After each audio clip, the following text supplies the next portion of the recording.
Happy Holy Hump Day on this October 7th, everyone. I'm Pastor Robert, and welcome to this midweek time where I have an opportunity to share some spiritual thoughts and reflections with you, along with some church news. So let me begin with some church news. There's a lot happening in our church, a lot of exciting things happening, and I just wanted to share some of those with you. This past Monday night, we had our second online Zoom Pastor's Bible study, and we've been having about 25 people be part of that Zoom online Bible study, and it's on the topic, A Faithful and Inclusive Approach to the Bible. So it's a really good study, and we're learning a lot. And we, like I said, we have about 25 people as part of that, so we get to see each other through those little grids, the gallery view on our computer screens. And, a lot of us haven't seen each other for several weeks and months, and this is giving us that opportunity to do that. Plus, we can, talk and share and discuss what we're learning with this Bible study.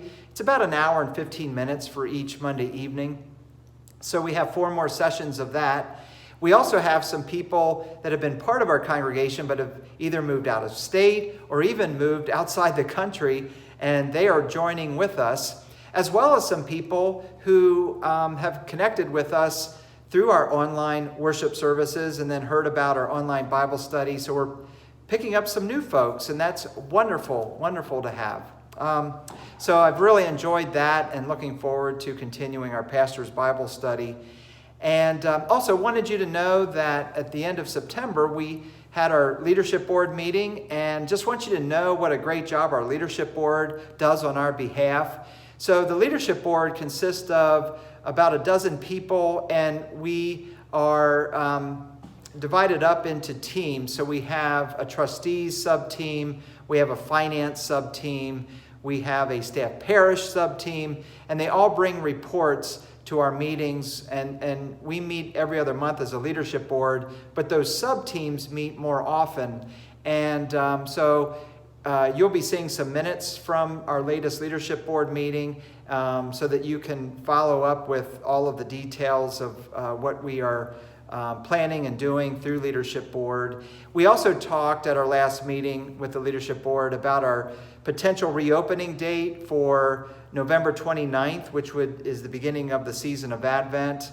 And, we talked about how all systems go so far, but we will be definitely having a conversation with the Athens County Health Department the end of October, early November, just to make sure it's still wise for us to reopen the church building so our groups can come back in, like our Korean congregation that meets here, along with us having a one service per Sunday schedule, 10:30 with mass, social distancing, all of those things.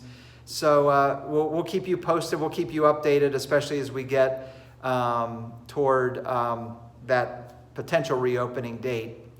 Also, wanted you to know that we still have church toys t-shirts available. So if you haven't gotten your free Church Toys of the Rescue t-shirt, you can do that by contacting our church office.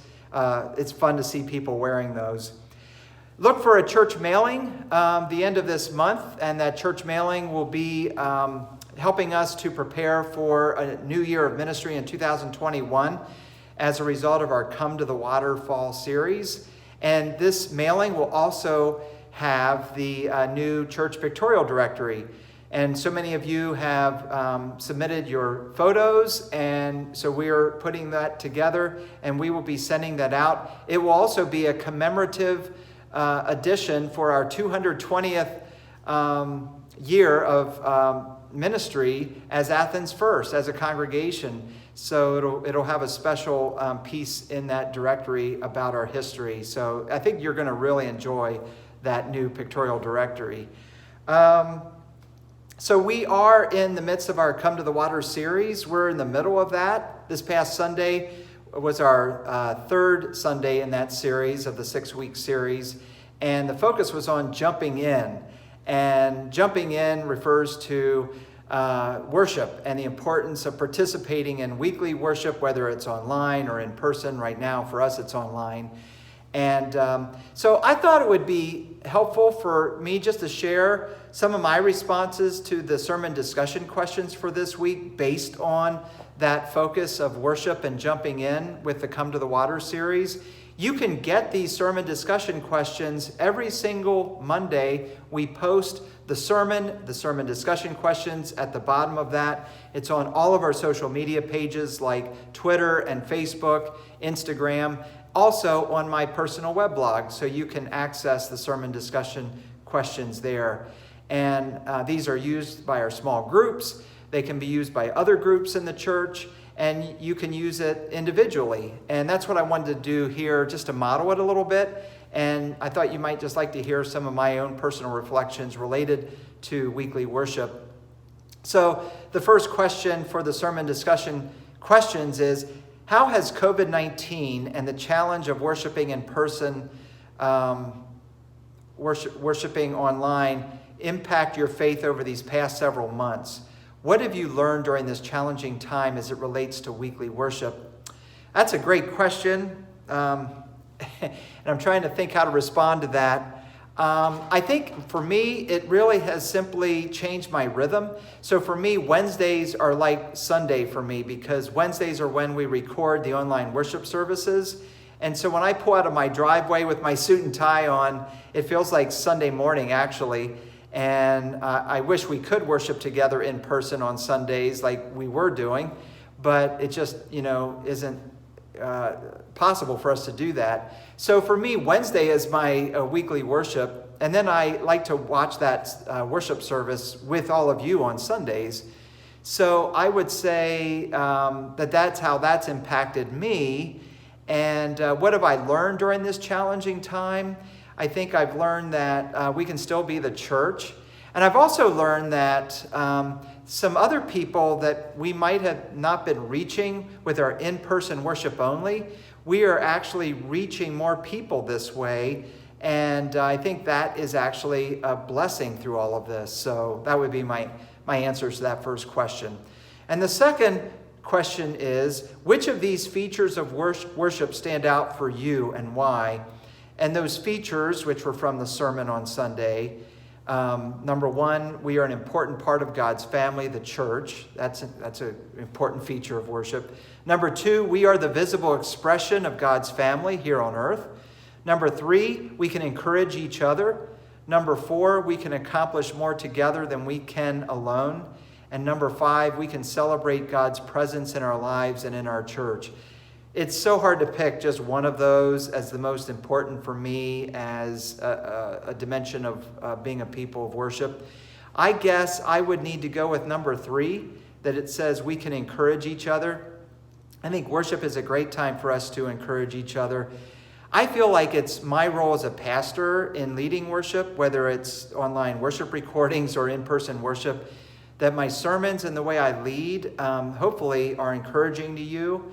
And I also love it when, we are together in person and I can see people in the congregation encouraging one another, before worship, after worship, in those conversations. So I think right now I would go with number three of those four things. We can encourage each other.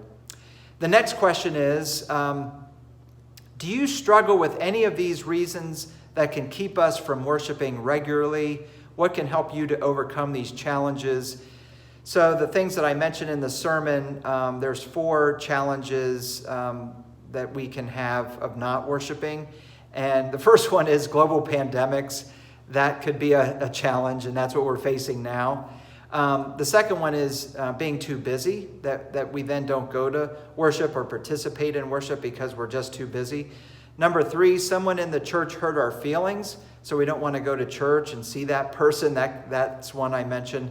Number four, the church is not meeting my needs. And then number five, we see our faith as very individualistic and not communal. I would say of those challenges, for me, the one that stands out in a more consistent way that I think most people have a challenge with is that last one, where we see our faith in a very individualistic way. And I've heard people use that as an excuse. as a reason why they don't attend worship, because, I can worship alone by walking in the woods or walking in my neighborhood. And I think what we miss out on that is getting the fuller picture of worship, where, we have a choir, where we have music, where we have a sermon that's been prepared ahead of time, where we have, a communal prayer together and liturgy that we share together responsively or in unison. I think we forget that really primarily our faith is communal, and more secondarily, it's individualistic. I think we tend to see our faith individualistic first and then communal. So I would have to say that is the one that's probably the biggest challenge. And then the last question is, what can help you to overcome these challenges? And I would just say, just remembering that we are God's family, and that, people can really help us along in our faith. And just to know that we are there for each other can be a great motivation for us to be involved in weekly worship. All right, so those are some of my thoughts based on these sermon discussion questions for this week. And so I look forward to this upcoming online worship service as we continue our Come to the Water series. We're going to be focusing on pennies in the fountain, which is really focusing on what does it mean to give an offering to Christ and the church? What does that mean in my faith? So that's what our focus will be this Sunday. So have a great rest of your week, and God's blessings be with you.